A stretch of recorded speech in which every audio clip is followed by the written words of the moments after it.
This is a podcast by WellHouse Church, where certain things are fixed, the essentials of faith, and the best beer is served on tap, while everything else is just a matter of perspective. What's cracking, beer lovers? What up?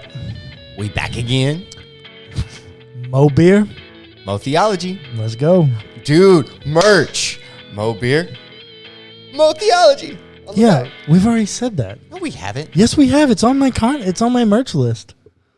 I already started designing it the other day.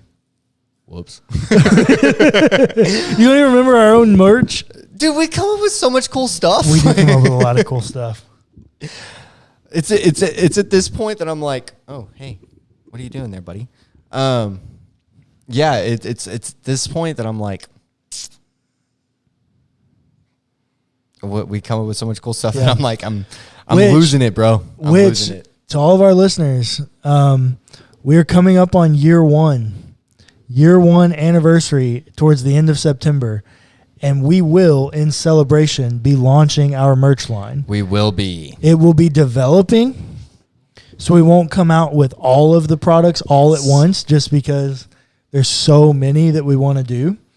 So it will constantly be evolving and new merch, and we'll have limited releases. So there'll be some merch that you'll only be able to get at the launch, and then we'll take them away. But there will also be some constants. There'll be constants, and there will constantly be new things coming in, those kinds of things. But if you have any requests, put them in now. Hit us up if you've got any merch ideas even. Yep. Let us know. Yep. If you want perspective hats, T-shirts, mugs, let us know now, and we'll put you on a waiting list. I am going to make a Pints and Perspectives beer mug. We have to. Yep, I am going to do that. We have to. I'm trying to find a way for me to do it on Stein. We'll talk off camera. I found a way. Well, yeah, we'll talk off camera. Camera. Anyways, so yes, talk to us about our beverages of choice tonight, Clayton. Actually, I want you to go first. Okay. Or do you want me to talk about it for you? Nope, I'll talk about it. So Clayton wants to talk about it. I do. It's honestly one of my favorite beers. This is Yuengling. Yuengling. And Yuengling has just made its way to Texas literally this week. I'm so excited. We were able to get our hands on some. I have... And honestly, we're going to be able to get our hands on it whenever we want at this point. Yeah. But I didn't know if week one, it would be hard to. And there are places that it is hard to. That's why I went and bought a crap ton of it. Yeah. So they actually claim that they are America's oldest brewery, established in 1829. Yep. I have the traditional lager. So and yummy. It's an amber. That's all it literally says. ABV is like 5.2. Yeah, it doesn't even say that on here. I'm sure it says it on the box.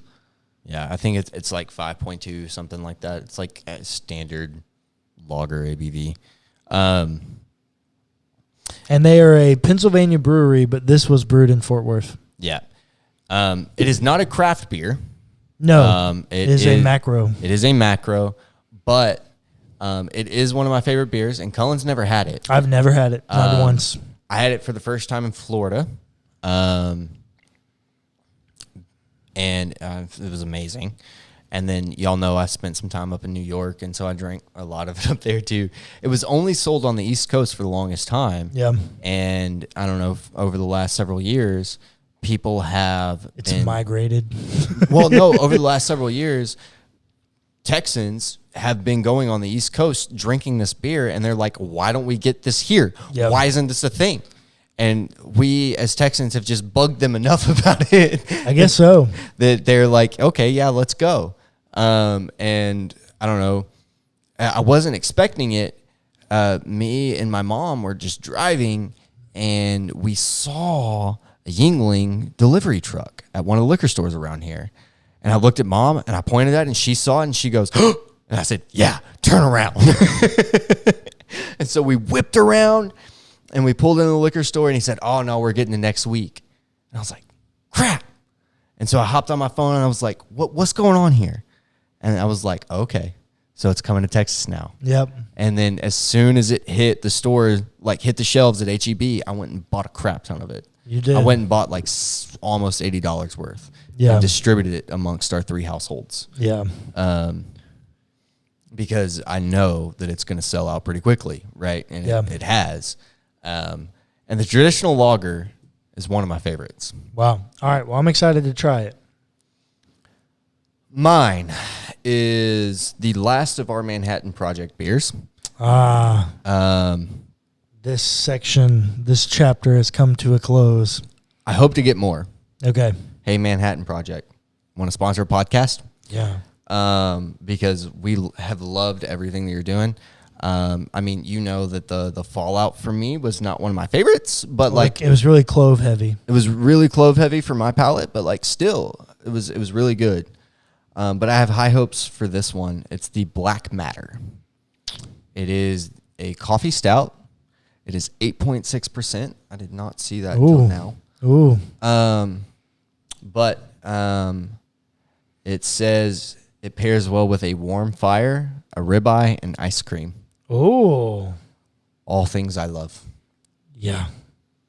For the first encounter of the aroma to the finish, the coffee is evident, but not so much that it is overpowering.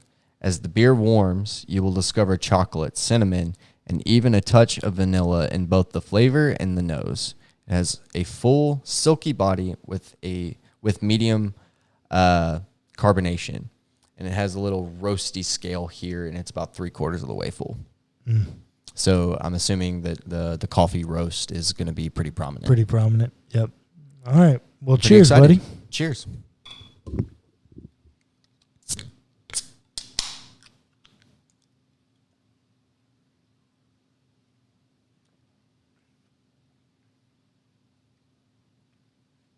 What do you think?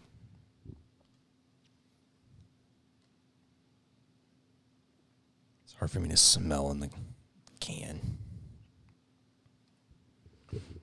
Tastes like a really crisp amber. It's really good, isn't it? Yeah. I'm not the biggest of amber people, Right. But maybe I should have given you the golden pilsner instead of the traditional lager, but this is their most popular, right? And so that's what I had to give you. yeah, no, I get it. I'll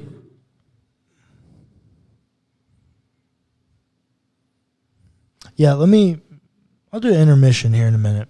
Let me sip on it for a minute. So what's so weird about the Black Matter is they have the roasty scale so high, and they talk about the coffee notes. What hits me first is the hops.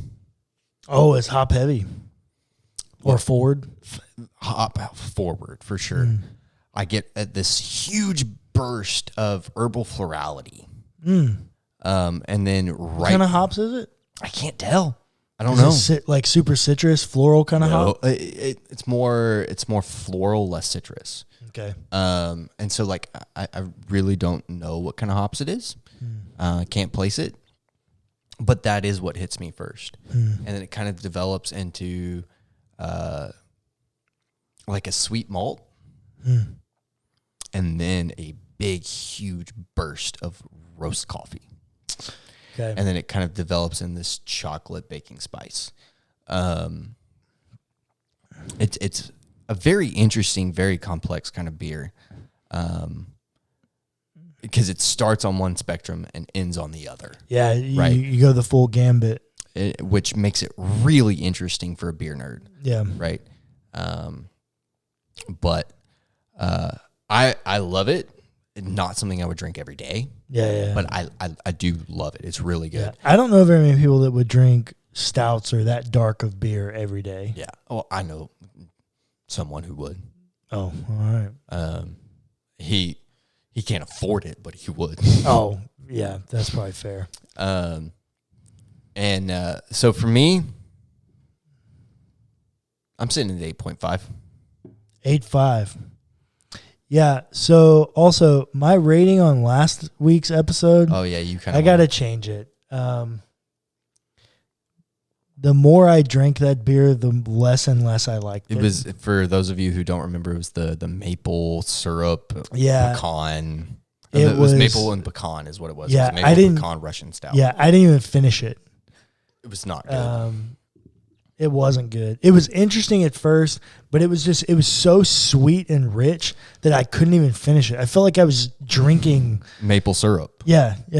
Literally just drinking. And as it warmed, it got more and more thick like maple syrup. Yeah. It was not a good beer. Because I tried it off camera after we stopped recording. It was not good.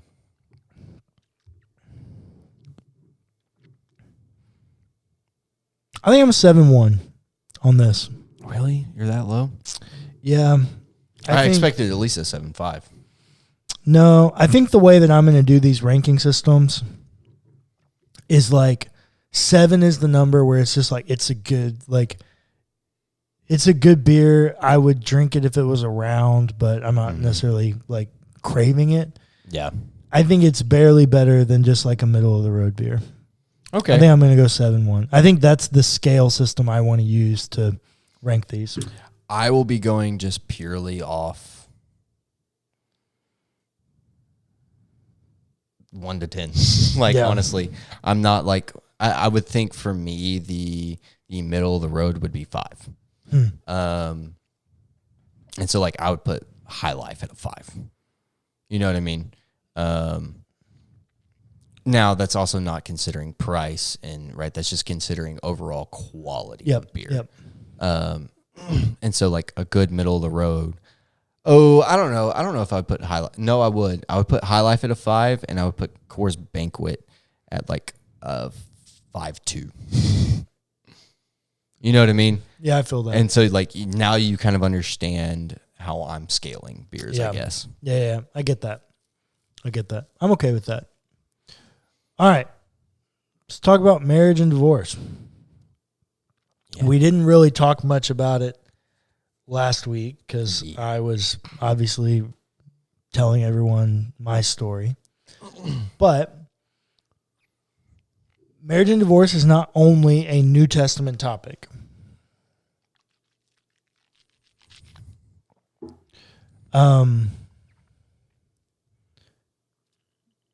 It's all throughout the Old Testament. Yeah. And it being all throughout the Old Testament, we see Jesus change some things. And there are some problems with the narrative of marriage and divorce in the Old Testament. Yeah. There are problems around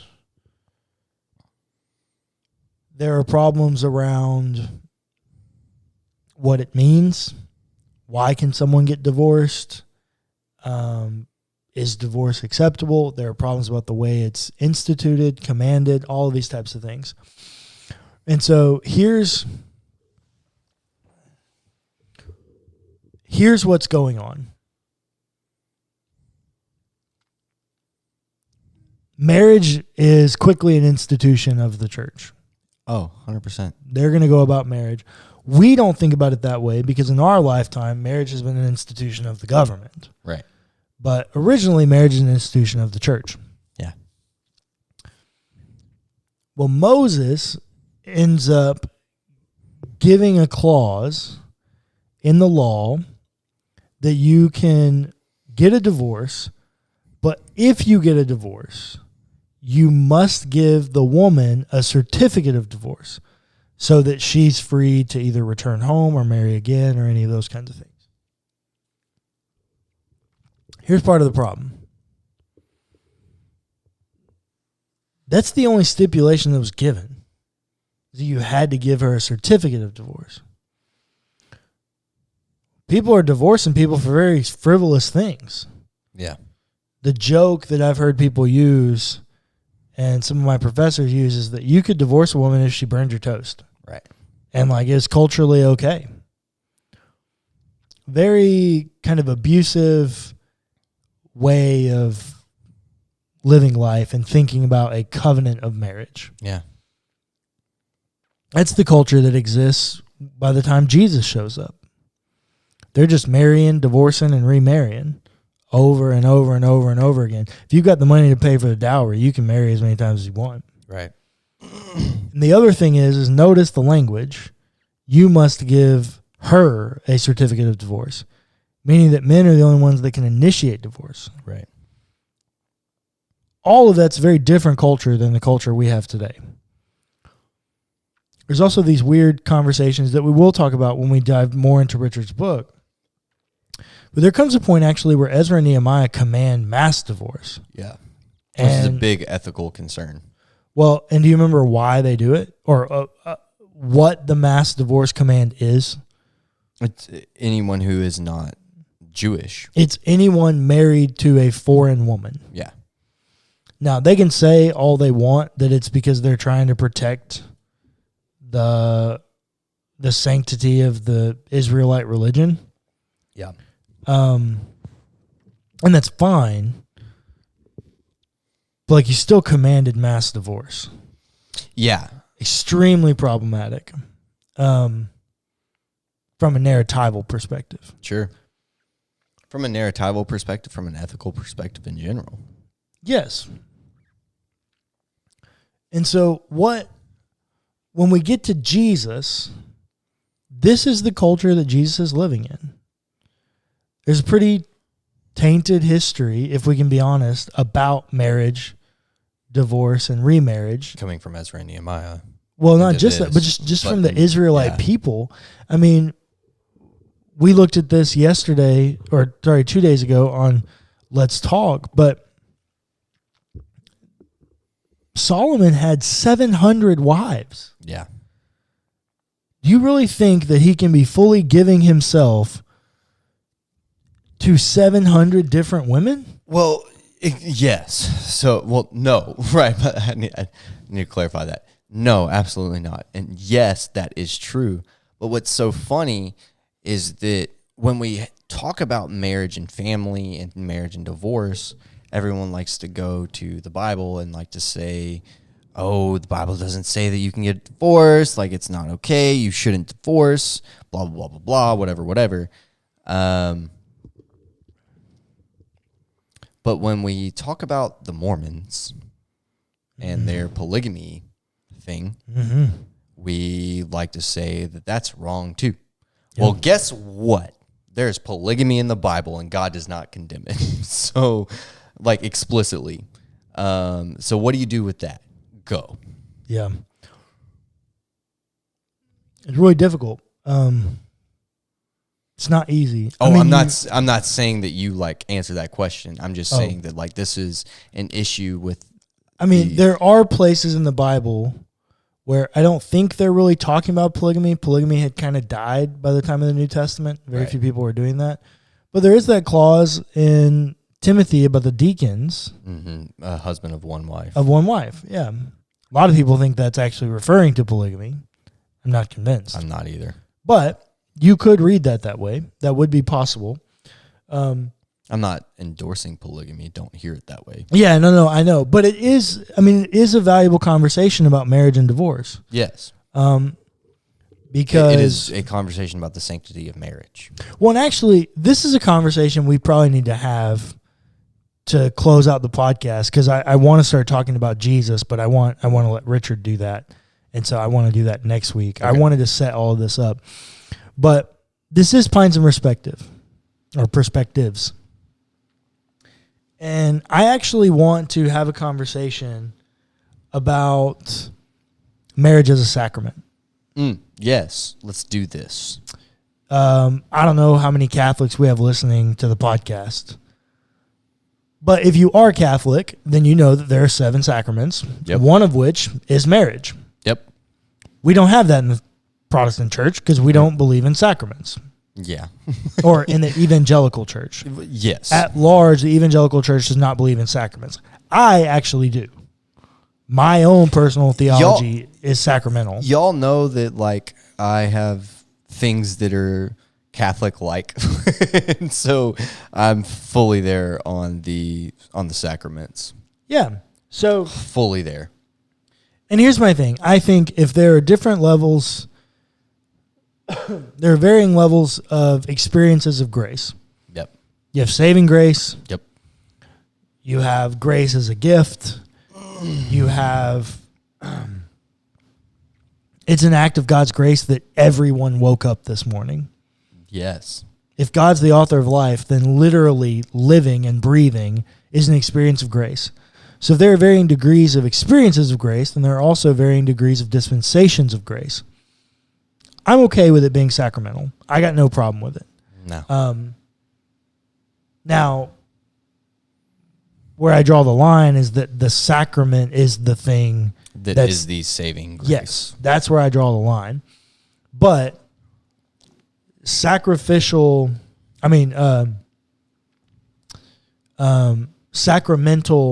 theology combined with Protestant faith, yeah, I'm here for it. And I actually 100%. freaking really love it. Yeah.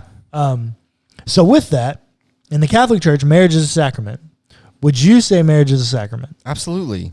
Why would you say that? Well, so I would say that marriage is a sacrament because and this is the argument that I make, and this is the justification that I have for it. And some may disagree, but this is my perspective.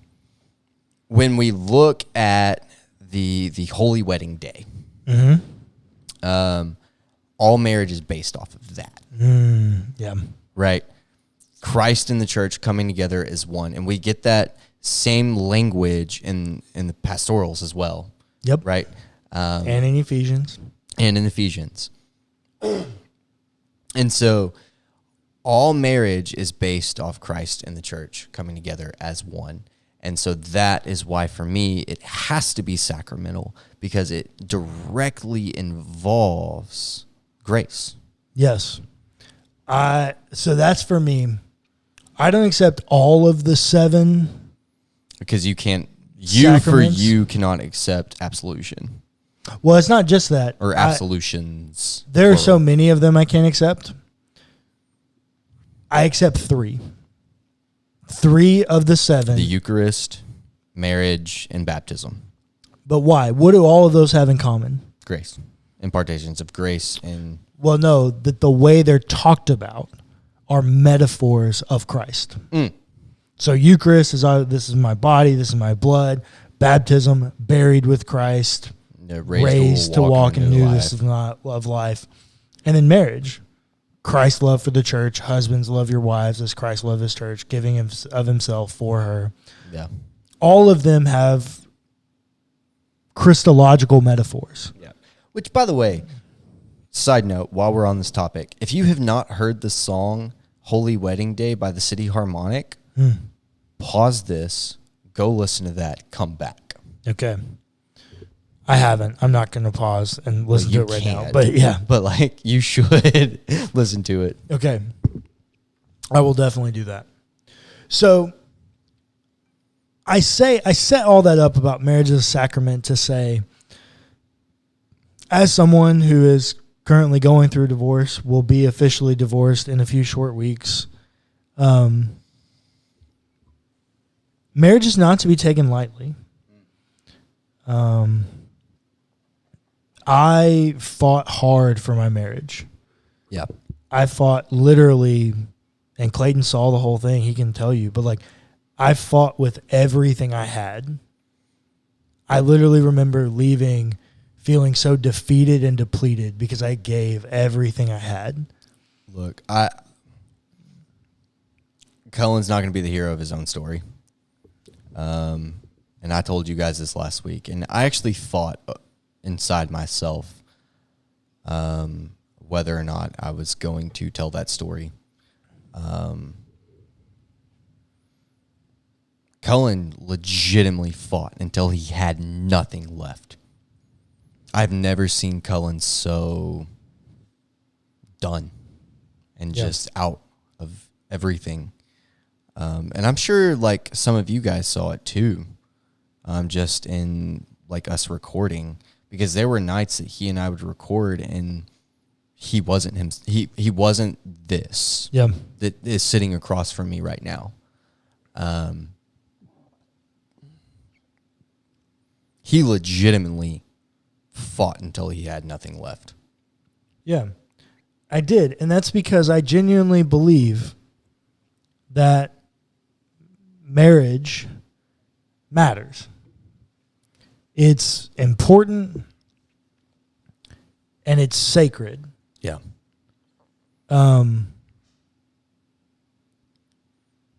With it being important and sacred, I also think that means it's worth, and Richard's going to talk about this, but it's worth suffering for. Yeah. When you go through life and experience of life, any of these things that have Christological metaphors for them, they're worth suffering for because Christ suffered for us. Do I think remarriage is fine? Yeah. Sure. I do. Like in my shoes, for example, like I can't hold my ex hostage. Like, what am I supposed to do? Right? Does that mean I'm supposed to just be I can't marry ever again? No, I don't think so. On the flip side of that, it's a Christological metaphor. Like, it is a witness of the gospel. Well, and this is, yeah. And that's the whole, we're 26 minutes in. That's the whole thing for me that I've struggled with all these years. And this whole idea of, Christ and the church are only going to come together once. Right? Which does beg the question about remarriage. Well, you just have to do it with grace.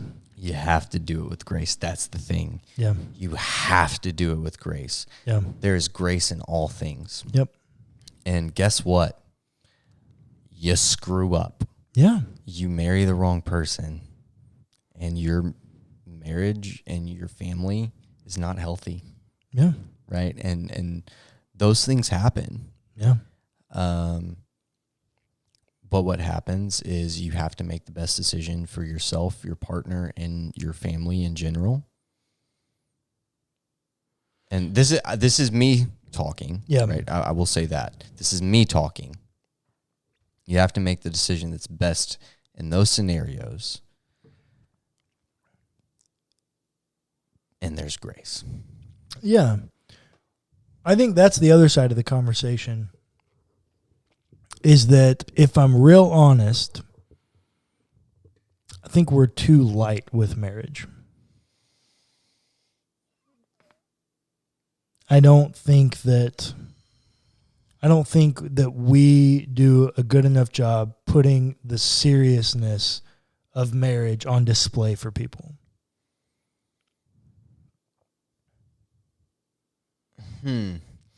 I was gonna make the distinction that in the American church, but I don't think that's actually true. I think that's globally, just as the capital C church.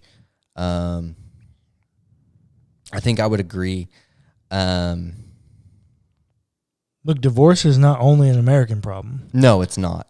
It's a worldwide problem. Yes. It's an issue everywhere. It has been an issue for millennia. A part of me is feeling hesitant about that statement, but I'm not sure why. Because I don't think that the conversation about marriage is, like, in the church is any less serious than it's ever been. I think we need to start talking about it in a different way. I actually disagree with you, and here's why. And I'm going to give credit for this. I heard Jeremy Foster, the pastor of Hope City Church, the other day, make this claim.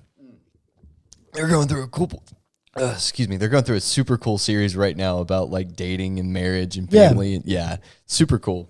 He just did this in this series that Clayton's talking about. He just did this deal about marriage, and he's like, look, our world and our culture don't value love. Yeah. And his whole point is, like, what love stories, what movies are made over the couple that's married for 60 years and went to work every day and came home to each other every day? Yeah. None. Even though they lived a life fully embracing the other one, a true picture of marriage, that story doesn't tell in a Hollywood setting. No. It's boring in the Hollywood So setting. his argument is that our culture doesn't value love. Our culture values trauma bonds. Woo. Yes. Our culture values Nicholas Sparks. Yes. And how do you get that? You don't get that without trauma bonds. Yeah. I think he's right. I hadn't thought about it until I heard him say it. That. Ooh. He's 100% right. Yeah. And so, Yeah. so with that, I don't think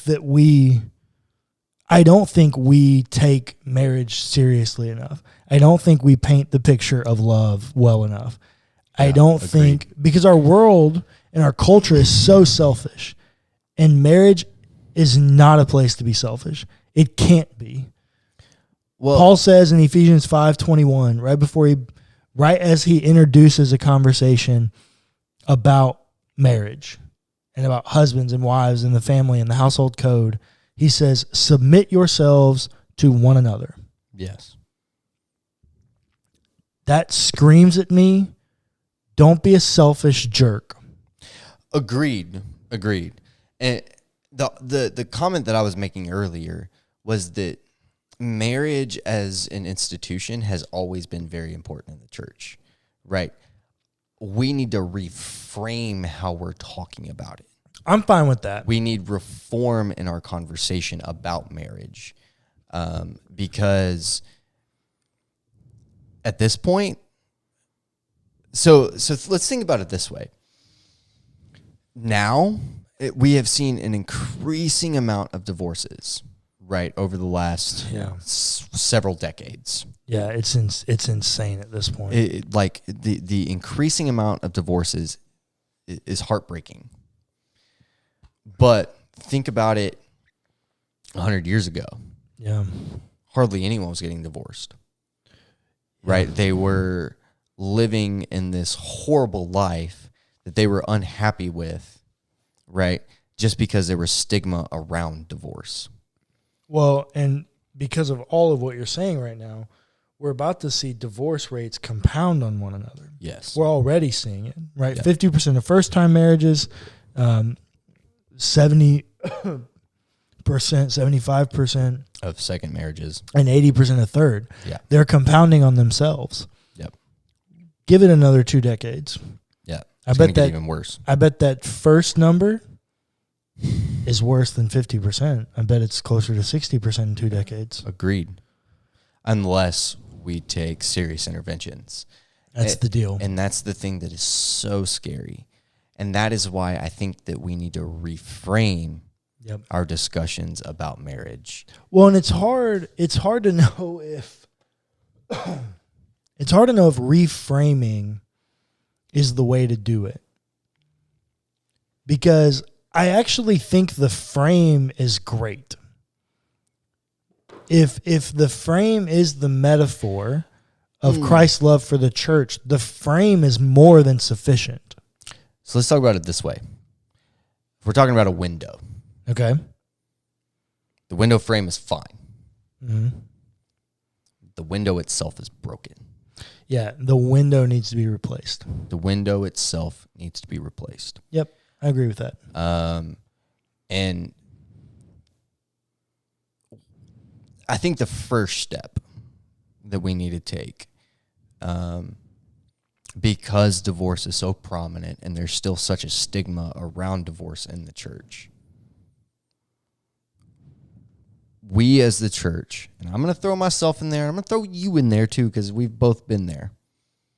We all as the church need to take a step back and take a look at divorce, a serious look at divorce that is less judgmental, more full of grace, more full of love, and allows for life and resurrection. Yeah, I would agree with that. I do genuinely believe. That is the first step.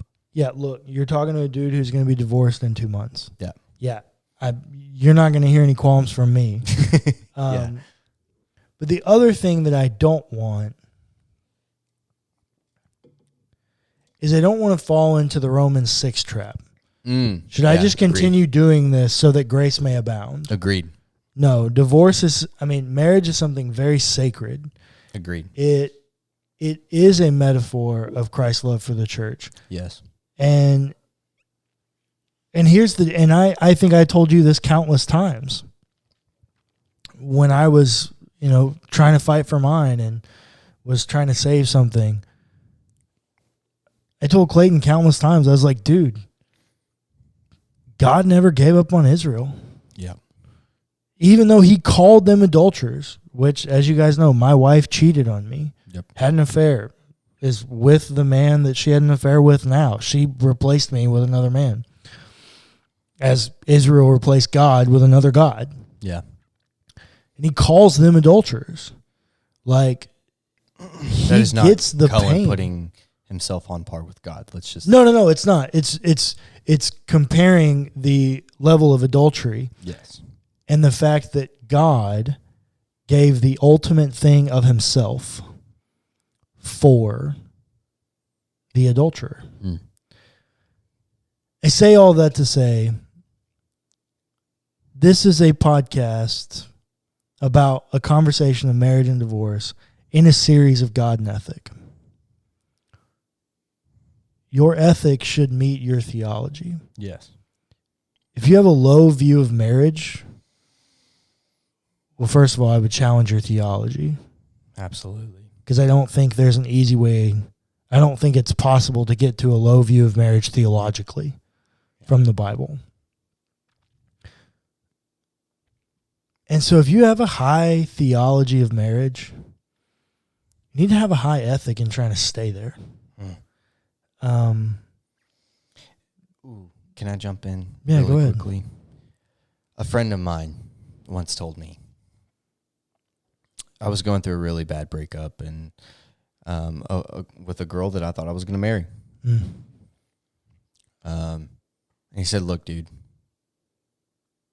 here's my thought. Any relationship,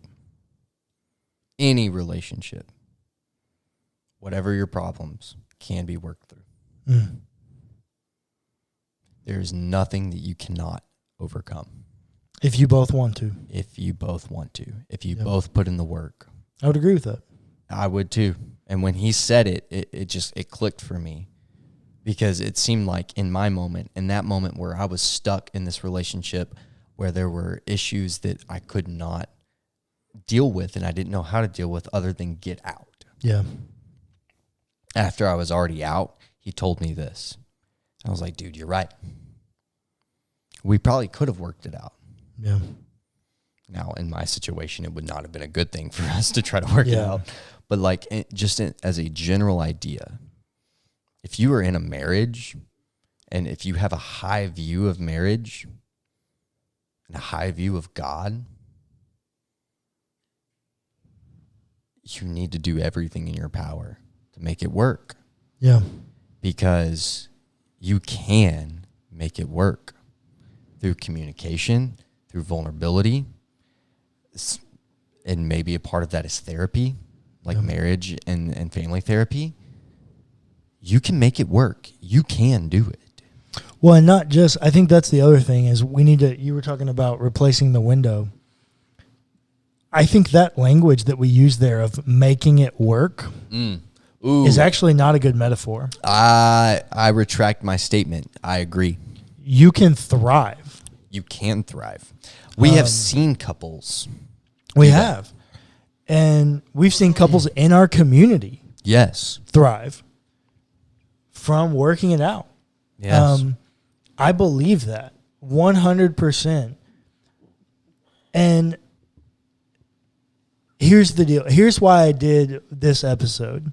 I'm sure some of our listeners are like, why am I still listening to this after 39 minutes? If you're still here, yeah, what up? You're the real ones. But the deal is it's important to set that up because you'll never understand what Jesus has to say about marriage and divorce if you don't understand the importance of marriage to begin with. Yeah. The metaphors between Christ and the church and the sacramental elements, all of it, like, if you don't understand that, none of what Jesus has to make sense. matters to you because all you see is, hey, my marriage no longer makes me happy, and so I'm going to get out of it. And that's not the way of Christ. No.